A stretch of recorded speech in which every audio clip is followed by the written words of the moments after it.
वंदे अहम श्रीगुरो श्रीयुतपदकमलं श्रीगुरून् वैष्णवांश्च श्रीरूपं साग्रजातं सहगण रघुनाथान्वितं तं सजीवं साद्वैतं सावधूतं परिजनसहितं कृष्ण चैतन्य देवं श्रीराधा कृष्ण पादं सहगण ललिता श्री विशाखान्वितांश्च नमोऽयं विष्णुपादाय कृष्णप्रेष्ठाय भूतले श्रीमते भक्तिवेदान्त स्वामिनिति नामिने नमस्ते सारस्वती देवे गौरवाणी प्रचारिणे निर्विशेष शून्यवादी पाश्चात्य देशतारिणे नमो ब्रह्मण देवाय गो ब्राह्मण हिताय च जगद्धिताय कृष्णाय गोविंदाय नमो नमः।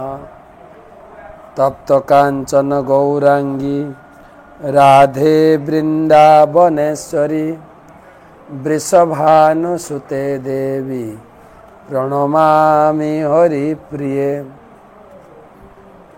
नमो महावदान्नाय कृष्ण प्रेम प्रदायते कृष्णाय कृष्ण चैतन्य नाम्ने गौरातिसे नमः।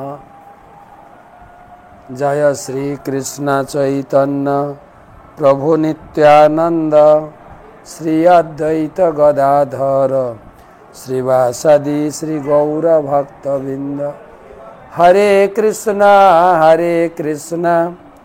कृष्ण कृष्ण हरे हरे हरे राम राम राम हरे हरे। सुधी सज्जन मंडली ममतामयी मातृमंडली आज থেকে আমরা চাতুর্মাসের অন্তিম মাস দামোদর ব্রত বা কার্তিক ব্রত পালন করছি। দামোদর ব্রত কার্তিক ব্রত কেউ একে দামোদর ব্রতে বৈষ্ণবদের ভাষায় আবার কেউ এটাকে দামোদর ব্রত। আসলে বিভিন্ন প্রকার মাস বাংলায় মাস আছে বৈশাখ জ্যৈষ্ঠ আষাঢ় শ্রাবণ ভাদ্র আশ্বিন কার্তিক মাঘ ফাল্গুন চৈত্র অগ্রহায়ণ পৌষ মাঘ। তো ঠিক সেই রকম ইংরেজি মাস জানুয়ারি ফেব্রুয়ারি, সেই রকম বৈষ্ণবীয় মাস এই তিলকের সাথে সাথে গোনা হয়। কেশব মাস, নারায়ণ, গোবিন্দ, মাধব গোবিন্দ, শ্রী বিষ্ণু, এরকম 12টা মাস। তা কেউ যদি একে কার্তিক মাস ব্রত বলে সেটাও ঠিক আছে, আবার কেউ একে দামোদর, আবার কোথাও লেখা আছে ঊর্জা ব্রত। ঊর্জা মানে রাধারানীর একটা নাম। এই মাসটা রাধারানীর খুব প্রিয় মাস। তো কার্তিক ব্রতের মহিমাতে বলা হয়েছে সকল তীর্থ যজ্ঞ দক্ষিণা পুষ্করে কুরুক্ষেত্রে ও হিমালয়ে বসবাসের পুণ্য ও মেরু সদৃশ স্বর্ণস্তূপ দানের পুণ্য এ সবই শ্রীকৃষ্ণের প্রিয় কার্তিক মাসের মধ্যে অবস্থান করে। যত তীর্থ দক্ষিণা মানে যত পুণ্য আছে এই কার্তিক মাসের ভিতরে। আমরা গত রবিবার এই কার্তিক ব্রত আমরা কি বলা যায় টক শো করেছি, আপনারা তাতে শুনেছেন। কার্তিক মাসে শ্রী বিষ্ণুর যে সেবাই করা হয় তার নিত্য। ভগবান বলছেন, হে নারদ, আমি তোমাকে সত্য করে বলছি, কার্তিক হলো সব মাসের মধ্যে শ্রেষ্ঠ, পুণ্য সময়ের মধ্যে পুণ্যতম। যা কিছু শুদ্ধ করে তা সর্বাধিক বিশুদ্ধকারী। ন কার্তিক সমমাস ন কীর্তনে সমযুগ ন বেদম সদৃশম শাস্ত্র ন তীর্থয়া গঙ্গায়া সম। 12 মাসের ভিতরে 3 মাস শ্রেষ্ঠ। বৈশাখ মাস জলদান করবেন, মাঘ মাস স্নান করবেন, কার্তিক মাস সরাসরি ভগবানের আরতি, জাস্ট প্রদীপ নিয়ে আরতি করবেন। ভগবান তাতেই প্রসন্ন। কেন? ভগবান কে মা যশোদা ভক্তি দিয়ে তাকে বাৎসল্য প্রেমে বেঁধেছেন। ভগবান অনেকটা উদার। বলা হয়েছে একবার একটা বিষ্ণু মন্দির ছিল, যেরকম আমাদের ইস্কনের মন্দিরে প্রভুপাদ একটা পূজার বিধান দিয়েছেন, পূজার চার্ট। মিনিমাম 6টা আরতি, 6টা ভোগ লাগবে, 6 বার ভোগ লাগবে। সকালে মঙ্গল আরতি শুরু করার একবার ভোগ লাগবে, তারপরে আরতি হবে। দর্শনার্থী ভোগ লাগবে, আরতি হবে। ভোগ রাজভোগ আরতি দুপুরের ভোগ লাগবে, আরতি বিকালে যখন মন্দির খুলবে আগে ভোগ লাগবে, তারপর আরতি। সন্ধ্যা আরতির আগে ভোগ লাগবে, তারপর সন্ধ্যা আরতি। মানে ভগবান না খেলে দাঁড়াতে পারেন না। তারপরে রাত্রে যখন শুতে যাবেন, শয়ন আরতির আগে ভগবান ক্ষীর ভোগ খেয়ে ঘুমাবেন। মিনিমাম 6 বার ভোগ মিনিমাম। আর তাছাড়া তো সারাদিন ভোগ লাগছেই যখন সম্ভব। ভোগ ভাণ্ডার আছে, লোক ইচ্ছা মতো ভোগ কিনছেন, ভগবানকে ভোগ নিবেদন করছে। তো কিন্তু সাধারণত বাইরের মন্দিরগুলো, যেগুলো বারোয়ারি মন্দির, কোনো মন্দিরে তো হয়তো সপ্তাহে একদিন পুজো হয়, কোনো মন্দিরে বছরে একবার পুজো হয়। আমি আজকে নন্দকুমারে ছিলাম, দুপুরে একটা বাড়িতে পূর্ণিমা সাধু সঙ্গ উৎসব ছিল। একদম হলদি নদীর তীরে একটা ইট ভাটা, প্রচুর লোক এসেছিলেন। তো সেখানে তিনারা এখন দীক্ষিত, আগে ওনাদের দক্ষিণা কালী মন্দির বাবার আমল থেকে আছে, খুব সুন্দর বিগ্রহ। তো দেখলাম, মাকে প্রণাম করলাম, মায়ের কাছে কৃষ্ণ ভক্তি প্রার্থনা করলাম, দামোদর ব্রতটা যেন ভালো করে করতে পারি মার কাছে প্রার্থনা করলাম। তো খুব ভালো লাগলো, বিগ্রহ কত সুন্দর, মা কালীর বিগ্রহ। তো কয়েকদিন আগে পুজো হয়েছে, মানে পূর্ণিমার আগের দিন পুজো হয়েছে। আমি বললাম কি, তো প্রতিদিন পুজো করে? বলছে না, বছরে একবার পুজো। আমি এত সুন্দর বিগ্রহ, বলে ওই ঠিক এটা এই বছর বানানো হয়েছে, পরের বছর ঠিক এই পূজার 15 দিন আগে বিগ্রহ বিসর্জন দিয়ে নতুন বানানো হয়। তো কিছু কিছু মন্দির আছে দিনে একবার পুজো হয়, ঠাকুর মশাই আসে, ঠাকুরকে জাগিয়ে ভোগ লাগিয়ে আবার পূজা টুজা করে সন্ধ্যার সময় শয়ন দিয়ে চলে যায়। সেই রকম একটা বিষ্ণু মন্দির ছিল, যেখানে ব্রাহ্মণ সন্ধ্যার সময় ঠাকুরকে শয়ন দিয়ে দরজা বন্ধ করে চলে গেছেন, প্রদীপ জ্বালিয়ে দিয়ে গেছে, প্রদীপটা জ্বলছে। তো ঠাকুর মন্দিরে একটা ধাড়ি ইঁদুর ঢুকেছে। ধাড়ি ইঁদুর বোঝেন?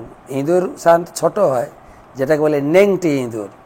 আবার কিছু কিছু বড় বড় ইঁদুর আছে, গায়ে একদম চুল ভর্তি, হ্যাঁ, খুব বড় দেখা যায়, অনেক দেখেছি। সে ঢুকেছে খাবারের খোঁজে, কোথাও মিষ্টি, কোথাও ফল বা কিছু আছে কি না, পায়নি। প্রদীপ জ্বলছে, প্রদীপের তেল খেতে উঠেছে। যেই তেল খেতে উঠেছে, প্রদীপটা জ্বলছিল তো অনেকটা নিভে নিভে আসছিল। তো তখন ওর মুখে তো শক্ত শক্ত গোঁপ আছে না, ওই গোঁপে লেগে সলতেটা এগিয়ে গেছে, সলতেটা একটু বেশি করে জ্বলে গেছে। আর আগুন তো চুলে খুব আগুন টানে, কিন্তু তার গায়ে চুল তো পুরো চুল আগুন টেনে পুরো দপাস করে জ্বলে উঠেছে। ভগবান ওটাই গ্রহণ করলেন। আরে এই দামোদর মাসে মধ্যরাত্রে এত বড় মহা আরতি কে করলো আমাকে? ঠিক আছে, যে আরতি করেছে তাদের প্রতি আমি খুব সন্তুষ্ট, তুমি আমার ধামে চলে যাও। এই হচ্ছে দামোদর ব্রতের। সেই জন্য বলছেন কোন মাসে এতটা সুলভ নেই, এই দামোদর মাসে। ন কার্তিক সম মাস, কার্তিক মাসের মতো মাস নেই। এটা আমরা বই পড়ে জানছি, কিন্তু আমি যখন ছোটবেলায় ঘরে ছিলাম, আমি তখন আমার যতটুকু মানে 5-6 থেকে আমি দেখেছি, তার আগে মনে আছে কিনা নেই, আমাদের গ্রামে এই কার্তিক মাসটাকে খুব মানত, নিয়ম সেবার মাস বলতো। আজ থেকে ধরুন 40 বছর আগে, 40 বছর আগের কথা। সারা বছর আমাদের গ্রামে প্রায় লোকের গলায় তুলসী মালা আছে, কিন্তু পূজা পার্বণ করে, বারোয়ারি পূজা হয়, শিব পূজা হয়, গ্রামে মেলা বসে, অন্নপূর্ণার মেলা, শীতলা পূজার মেলা হয়, পূজা পাঠ লেগেই থাকে। তারপরে নবান্ন উৎসব বাড়িতে সবার হয়। এই পৌষ মাসে ধান উঠবে, হ্যাঁ, প্রথমে আমাদের পাশের গ্রামে আমাদের যে কুলপুরোহিত, তাদের গৌর নিতাই মন্দির আছে, সেখানে গিয়ে সুন্দর করে ভোগ দিয়ে আসে। আর সেই ব্রাহ্মণ ঠাকুর আমাদের যত অনুষ্ঠান হতো তিনি এসে রান্না করতেন, সুন্দর রান্না করে। আমাদের বাড়ির দিকে ওদিকে কুমড়ো খুব প্রসিদ্ধ, কুমড়োর রান্না অপূর্ব রান্না করত। আর আমরা সব ঝুড়িতে সাজিয়ে নিয়ে যেতাম, তো উনি রান্না করে ভোগ দিয়ে পুরোটাই পাঠিয়ে দিতেন। হয়তো উনার নিজের জন্য 1 প্লেট রাখতেন, পুরোটাই ঘরে এসে সেটা খাওয়ার পরে ধান চাল খাওয়া শুরু হবে। তো দাদু কি করতেন, আমার দাদু, কোনো বছর আমার দাদুদের 3 ভাই ছিল। আমার দাদু ছিলেন বড়, না আমার দাদু ছিলেন বড়, তারপরে মেজো দাদু, ছোট দাদু, 3 দাদুই আলাদা আলাদা পরিবার। তারপরে আমাদের বাবাদের 3 ভাই ছিল, আলাদা ছিলাম, কিন্তু একই উঠোনের মধ্যে সব থাকতাম। তো কার্তিক মাস হলে তো বিশেষ করে ছোট দাদুর আগ্রহ বেশি ছিল, প্রতি বছর একটা মহোৎসব করতেন। কিন্তু এই কার্তিক মাসে পুরো মাস ঠিক রাত্রি 9টা থেকে 9টা, 9:30 থেকে সারা রাত সেই ব্রাহ্মণকে ডেকে নিয়ে আসতেন, খুব সুন্দর পাঠ করতেন। আমরা তো শুয়ে পড়তাম, পাঠের কিছু বুঝতাম না, কিন্তু দাদু বসতেন, কখনো 3 দাদু বসতেন। তারপরে আমার মা ছিল পুরো বাড়ির মধ্যে বড় বউ, 3 দাদুর পরিবারের মধ্যে বড় বউকে ডেকে বসা যায়, বড় বউ আসে শোনো। আর মাও খুব দাদুদের অনুগত, সবাই ভালোবাসত মাকে। সারা রাত বসে বসে শুনতেন, কি পড়তেন কি শুনতেন কিছু তো বুঝতাম না। এখন বুঝতে পারছি যে তারা রামায়ণ মহাভারত পড়তেন। মা বলছিল রামায়ণ মহাভারত পড়তেন। তো সারা রাত বাইরের লোকও এই কার্তিক মাসকে খুব সম্মান করে, নিয়ম সেবার মাস বলে। ঠিক সকালে ফেরি কীর্তন হবে, ফেরি কীর্তন করে তারপরে পূর্ণিমার দিন বৈষ্ণব সেবা। সেজন্য বলছে ন কার্তিক সমমাস ন কৃতেন সমান। সত্যযুগের মতো যুগ নেই, বেদের মতো শাস্ত্র নেই, গঙ্গার মতো তীর্থ নেই, ঠিক সেরকম কার্তিক মাসের মতো মাস আর নেই। কার্তিক মাস পুরাণে কথিত আছে, দ্বাদশ মাসের মধ্যে কার্তিকই শ্রীহরির সর্বাধিক প্রিয়। এই সময়ে যিনি এমনকি শ্রী বিষ্ণুর সামান্য আরাধনা করলেও কার্তিক মাস তাকে শ্রী বিষ্ণুর অপ্রাকৃত ধাম প্রদান করে। অন্যান্য মাসে ভগবানের কাছে যা চাইবেন, ধন সম্পত্তি প্রতিপত্তি হয়তো পেতে পারেন, কার্তিক মাসে ভগবান আপনার কিছু দেবেন না, শুধু ভক্তি দেবেন, শুদ্ধ ভক্তি। দ্বীপে নাপি হি যত্রাসো, সবাই জানে ভগবান দামোদর তার ভক্তগণকে ভালোবাসেন। দামোদর মাস এই কার্তিক মাসও ভক্তদের ভালোবাসে। কার্তিক মাস সামান্যতম ভক্তিকেও প্রচুর ও গুরুত্বপূর্ণ জ্ঞান করেন। ভগবানকে একটু যদি কিছু করে, এমনি ভগবান গীতায় বলেছেন, নেহাভি ক্রমণা স্বস্তি পত্তাবায় ন বিদ্যতে স্বল্পম অপস্য ধর্মস্য ত্রায়তে মত বয়া। ভগবান বলছে কিঞ্চিত মাত্র যে আমার সেবা করে তাকে আমি প্রচুর দান করি, কিন্তু কার্তিক মাসে তার থেকে আর বেশি। দ্বীপে নাপি হি যত্রাসৌ প্রিয়তে হরির ঈশ্বর সুগীতম চ দদাতি এব পরদীপ প্রবোধনাথ। ভগবান শ্রীকৃষ্ণ কার্তিক মাসে একটি মাত্র দ্বীপ প্রদীপ নিবেদনে প্রসন্ন হয়। যারা দামোদরের উদ্দেশ্যে দীপদানের ব্যাপারে অন্যদেরকে প্রদীপ প্রজ্বলনে সাহায্য করেন, ভগবান শ্রীকৃষ্ণ এমনকি তাদের মহিমান্বিত করেন। এই দামোদর মাসে এখানে বলা হচ্ছে আপনি দীপ দান করবেন বাড়িতে যখন সময় পাবেন, আর দামোদর অষ্টকমটা গাইবেন। দামোদর অষ্টকমটা আমি একটা স্তবকের কিছুটা বর্ণনা করার চেষ্টা করব। আজকে আমি বেশিক্ষণ প্রবচন দিতে পারবো না, কেননা আজকে সারাদিন অনেকগুলো প্রোগ্রাম করেছি। সেই বর্ধমানের পানাগড় কোটা থেকে এসে নন্দকুমারের অনুষ্ঠান, নন্দকুমার থেকে আমরা মেছেদাকে পাশে আরেকটা বুড়ারি বলে জায়গা, সেখানে পরপর প্রোগ্রাম। তো এই ক্লাস ছেড়ে আবার একটা জায়গায় যাব দীপদান করতে। তো সেই জন্য যেটা বলছিলাম, যত পারেন প্রচার করবেন, নিজের বাড়িতে যখন সময় পাবেন দীপদান করবেন, আর অন্যান্যদের বাড়িতে দীপদান করানোর চেষ্টা করবেন। দীপদান করানোর আমার গুরুমা যেটা খুব করে প্রচলিত করেছেন, বিশেষ করে মালয়েশিয়াতে গুরুমাজ বাড়ি বাড়ি এই দীপদানটাকে প্রচারের একটা হাতিয়ার করেছেন।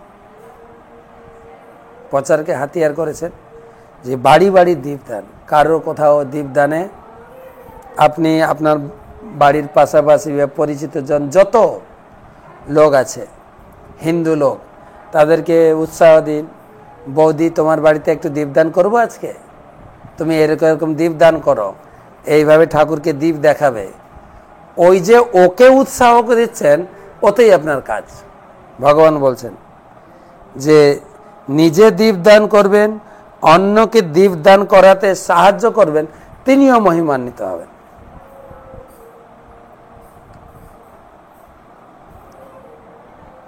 তো কার্তিক মাসে এইগুলো প্রশস্ত রয়েছে। তারপরে সেই জন্য আমার পুরো কার্তিক মাসে আমি প্রায় বাইরে কাটাবো। আমি তো এমনি 3 তারিখে আসানসোলে ছিলাম, 4 তারিখে গেছিলাম আমরা ভীমগড়, 5 তারিখ দুর্গাপুর, গতকালকে 6 তারিখে পানাগড় কোটাতে ছিলাম। এবারে 7 তারিখ আজকে মেছেদা নরঘাটে কাটালাম। এবং 8 তারিখ, 9 তারিখ, 10 তারিখ আমরা উদয়নারায়ণপুর এলাকায়, 8 তারিখে বালিপুর, 9 তারিখে খিলা, 10 তারিখে ভবানীপুর, এবং এই 9 তারিখ দুপুরবেলা আবার মেদিনীপুরে বেলডিয়া যাচ্ছি, বেলদাতে। তারপরে 11, 12, 13 আমতা এরিয়ায় থাকবো। 14, 15 2 দিন পুরীতে থাকবো, পুরী। আর 16 তারিখ, 16, 17, 18, 19 দুপুর পর্যন্ত হলদিয়া এলাকায়। 19 তারিখ বিকালে চলে যাবে মেদিনীপুর, 20, 21, 22 মেদিনীপুর শহরের আশেপাশে, 23, 24 এগরা, আবার 25, 26 পুরী যাব। দুটো বড় গ্রুপ আসবে, তাদেরকে ঘোরাবো। 27, 28, 29, 30 কলকাতা এরিয়া থাকবো। তারপরে 31, 1 তারিখ নদিয়া জেলা, 2 তারিখ, 2, 3, 4, 5 4 দিন মায়াপুরে। এটা বড় উৎসব, ভীষ্ম পঞ্চক শ্রীহরি স্মরণ উৎসব হবে এই লাস্টে 5 দিন, 5 দিন বলতে 2, 3, 4, 5, তারপরে 6 তারিখ আমরা পুরী চলে যাব, পুরী পরিক্রমা। আপনারা অনেকে হয়তো পুরী পরিক্রমা আসছেন। তো এই কার্তিক প্রোগ্রাম আপনারা খাওয়া দাওয়ার বাদ বিচার তো আমি আলোচনা করেছি। কার্তিক মাসে দান, যজ্ঞ, জপ ও তপস্যা করা হলে অক্ষয় ফল দান করে। হে নারদ, ভগবান বলছেন, আমি স্বয়ং দেখেছি যে ব্যক্তি কার্তিক মাসে মহানন্দে গীতা পাঠ করে তিনি জন্ম মৃত্যুময় এই পৃথিবীতে আর জন্মগ্রহণ করবেন না, তিনি মুক্তি লাভ করবেন। কার্তিক মাসে বিষ্ণু সহস্রনাম, গজেন্দ্র মোক্ষণ লীলা পাঠ করেন, তার পুনর্জন্ম হয় না। অনুগ্রহপূর্বক অন্য সমস্ত ধর্ম আচরণ পরিত্যাগ করে কার্তিক মাসে কেবল দামোদর বিগ্রহের সেবা করবেন। কেউ হবিষান্ন খেতে পারেন, কেউ একবার আহার করতে পারেন, কেউ পয়ব্রত দুধ খেতে পারেন, কেউ, তবে শিল প্রভুপাদ দিয়েছেন প্রত্যুষে স্নান, মঙ্গলারতি করবেন। মঙ্গলারতি পরে ভগবানের সিংহারতি, নাম জপ এবং যতটুকু সম্ভব ইন্দ্রিয়, মন, বাক্য সংযম করবেন। সন্ধ্যার সময় দীপদান। আর খাওয়া দাওয়ার ব্যাপারে আপনার প্রভুপাদ 4 মাসে 4টা জিনিস বাদ দিয়েছেন। হ্যাঁ, শ্রাবণ মাসে শাক, ভাদ্র মাসে দই, আশ্বিন মাসে দুধ, কার্তিক মাসে মাসকলাই ডাল, এই 4টা বর্জন করুন। এবারে কেউ যদি অধিক করেন যে আমি হবিষান্ন খাবো, খেতে পারেন। আমি এক সিদ্ধ খাবো, খেতে পারেন। আমি পটল খাবো না, বেগুন খাবো না, বরবটি খাবো না, এগুলো বাদ দিতে পারেন। কিন্তু মিনিমাম প্রভুপাদ 4 মাসে 4টা বাদ দিয়েছে। অধিক যদি কেউ করেন করতে পারেন, কিন্তু কারোর উপরে চাপাবেন না, ঠিক আছে? যে পটল খেলে তোমাকে নরকে যেতে হবে না। আর কার্তিক মাসে দীপদান, তুলসী সেবা, আকাশদ্বীপ। যে ব্যক্তি কার্তিক মাসে উচ্চ আকাশে মহাদ্বীপ প্রদান করেন তিনি সমস্ত কুটুম্বগণ সহ বিষ্ণু লোকে গমন করেন।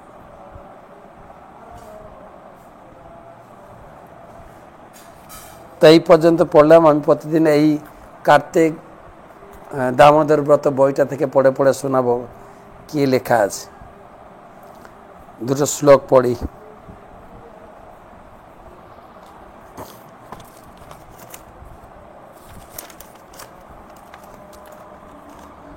শ্রীমদ্ ভাগবত মহাপুরাণ 5ম স্কন্ধ 22 অধ্যায় 8ম শ্লোক থেকে পড়ছি। নমঃ বিষ্ণুপাদায় কৃষ্ণপৃষ্ঠায় ভূতলে শ্রীমতে জয়পতাকা স্বামী নীতি নামিনে নমঃ আচার্যপাদায় নিতাই কৃপা প্রদায়িনে গৌরকথা ধামদায় নগর গ্রাম তারিণে। এবং চন্দ্রমা অর্ক গভস্তিভ্য উপরিষ্ট লক্ষ্য যোজনত উপলভ্য মানর্কস্য সংবৎসর ভক্তিম পক্ষাভ্যাম মাস ভক্তিম সপার্দক্ষাভ্যাম দিনে নৈব পক্ষ ভূমিমগ্রচারী দ্রুততর গমন ভুংতে। সূর্যকিরণের 1 লক্ষ যোজন ঊর্ধ্বে রয়েছেন চন্দ্র, সূর্যের উপরে, যিনি সূর্যের থেকেও দ্রুততর গতিতে ভ্রমণ করেন। সূর্যের গতি আগে আলোচনা করা হয়েছে, কটা ঘোড়া, কতটা বড়। এবারে চন্দ্র 2 পক্ষে সূর্যের সম্বৎসরের সমান দূরত্ব অতিক্রম করেন। 2.25 দিনে সূর্যের 1 মাসের পথ অতিক্রম করেন এবং 1 দিনে সূর্যের 1 পক্ষের সমান দূরত্ব অতিক্রম করেন। প্রভুপাদ যা লিখেছেন সেটার উপরে একটু পড়া উচিত। আমরা বিচার করি যে চন্দ্র সূর্যকিরণ থেকে 8 লক্ষ মাইল দূরে। তখন চন্দ্র অভিযানের কথা ভেবে আমরা অত্যন্ত আশ্চর্যান্বিত হই। চন্দ্র যেহেতু এত দূরে অবস্থিত, তাহলে অন্তরিক্ষ যান যে কিভাবে সেখানে গেছে তা আমাদের কাছে একটি সন্দেহজনক রহস্য। প্রভুপাদ বিশ্বাস করছেন না যে নীল আর্মস্ট্রং চন্দ্র অভিযানে চন্দ্রে গিয়েছিল, আর এটা পরে প্রকাশিত হয়েছে, কিন্তু এটা ভুয়ো খবর। চন্দ্র অভিযানে যেতে পারেনি, সেটা এইখানে প্রভুপাদ লিখছে। চন্দ্র যেহেতু এত দূরে অবস্থিত, তা অন্তরিক্ষ যান যে কিভাবে সেখানে গেছে তা আমাদের কাছে রহস্যজনক। আধুনিক বৈজ্ঞানিকদের গণনায় একের পর এক পরিবর্তন হয় এবং তাই তারা এত অনিশ্চিত। বৈদিক শাস্ত্রের গণনা কিন্তু নির্ভুল এবং তাই আমাদের তা গ্রহণ করা কর্তব্য। বৈদিক যত গণনা বহুকাল পূর্বে করা হয়েছিল তা বৈদিক শাস্ত্রে লিপিবদ্ধ হয়েছে, তা আজও নির্ভুল। বৈদিক গণনা এবং আধুনিক যুগের মধ্যে কোনটি শ্রেষ্ঠ সে সম্বন্ধে অন্যদের মনে সন্দেহ থাকতে পারে, কিন্তু আমাদের মনে বৈদিক গণনার অভ্রান্ততা সম্বন্ধে কোনো সন্দেহ নেই। 9 নম্বর শ্লোক। অথ চাপোর্যমানাভিশ্চ কলাভীর মরানাম ক্ষীয়মানাভিশ্চ কলাভি পিতৃনাম মহরাত্রাণি পূর্বপক্ষা পরপক্ষাভ্যাম বিতন্নান সর্বজীব নিবহ প্রাণ জীবশ্চৈকমেকম নক্ষত্রম ত্রিংশতা মুহূর্তই ভমতে। শুক্লপক্ষে প্রতিদিন চন্দ্রের কলা বর্ধিত হয় এবং তখন দেবতাদের দিন এবং পিতৃদের রাত্রি হয়। শুক্লপক্ষে চন্দ্র বাড়ে, তখন দেবতাদের দিন, পিতৃদের রাত্রি। চন্দ্রের কৃষ্ণপক্ষে দেবতাদের রাত্রি, পিতৃদের দিন। এইভাবে চন্দ্র 30 মুহূর্তে এক এক নক্ষত্র অতিক্রম করেন। চন্দ্রের গতি আরো অনেক বেশি। চন্দ্র শস্য বৃদ্ধিকারী অমৃতময় শীতল কিরণের উৎস, তাই চন্দ্রদেবকে সমস্ত জীবের প্রাণ বলে মনে করা হয়। ব্রহ্মাণ্ডের সমস্ত জীবের মধ্যে প্রধান বলে তাকে বলা হয় জীব। জয় এস ষোড়শ কল পুরুষ ভগবান ভগবান মনোময়ন ন ময় অমৃতময় দেব পিতৃ মনুষ্য ভূত পশু পক্ষী সরীসৃপ বিরুধাম প্রাণাপয়ন শীতলত্বাৎ সর্বময় ইতি বর্ণয়ন্তি। চন্দ্র সমস্ত শক্তিতে পূর্ণ হওয়ার ফলে ভগবানের প্রভাবের প্রতীক। চন্দ্র মনের অধিষ্ঠাতা বলে মনোময়। তিনি সমস্ত ঔষধি বৃক্ষলতাকে শক্তি প্রদান করেন বলে অন্নময়। তিনি সমস্ত জীবের জীবন স্বরূপ বলে অমৃতময়। চন্দ্র সমস্ত দেবতা, পিতৃ, মানুষ, ভূত, পশু, পক্ষী, সরীসৃপ, বৃক্ষ, লতা আদি সমস্ত জীবের প্রসন্নতা বিধান করে। চন্দ্রের উপস্থিতিতে সকলেই পরিতৃপ্ত হয়, তাই চন্দ্রকে বলা হয় সর্বময়, অন্নময়, অমৃতময়, সর্বময় চন্দ্র। আর এখানে বলা হলো না যে শস্য এবং খাদ্যের অমৃত পুষ্টিবর্ধন করেন। আজকে পূর্ণিমা না, বৃন্দাবনে কি করেন জানেন? আজকে এই পূর্ণিমা এবং শরৎ পূর্ণিমা, শেষের যে পূর্ণিমা, এটা বলে শরৎ পূর্ণিমা, ওটা হচ্ছে যেটা হচ্ছে রাস পূর্ণিমা। পায়েস রান্না করে প্রত্যেকটি বাড়ি, প্রত্যেকটি মন্দির ছাদের উপরে রেখে দেবে, চন্দ্রের অমৃত বর্ষাবে, কালকে ভগবানকে ভোগ দিয়ে সেটা গ্রহণ করবেন। অমৃতের মতো টেস্ট, আপনারাও করতে পারেন। আজকে পায়েস বানিয়ে ছাদে রেখে দেবেন, অমৃতের চরণের অমৃত বর্ষাবে, তারপরে কালকে। কিন্তু আসলে আমাদের হয় কি, এত পলিউশন, দূষণ বেড়ে গেছে, গাড়ি ঘোড়ার ধোঁয়া, কল কারখানা, তারপরে এই ছাদে যদি পায়েস রেখে দেন আর অমৃত তো পড়বে, তার সঙ্গে এসব দূষিত পদার্থ পরে পায়েসটা নষ্ট হয়ে যায়। সেই জন্য সম্ভাবনা তারা গ্রামে গঞ্জে যারা আছেন তারা করতে পারেন, পায়েসকে চাঁদের কিরণ বর্ষায় যেন, কিন্তু সেই সঙ্গে ঢাকা দেবেন, কোনো পোকা মাকড় কীট পতঙ্গ যেন পড়ে নষ্ট না হয়। চন্দ্রের অমৃত বর্ষা। তো আজকে এই পর্যন্ত রাখি। কালকে আবার দেখা হবে। কালকে তো মানে বৃহস্পতিবার মনে হয় নাকি, বৃহস্পতিবার কালকে, কালকে বুধবার। আচ্ছা, কালকে আবার ভাগবত পাঠ নিয়ে আসবো। কালকে আমরা থাকবো খিলা, হাওড়া জেলা চলে যাব। শুভরাত্রি।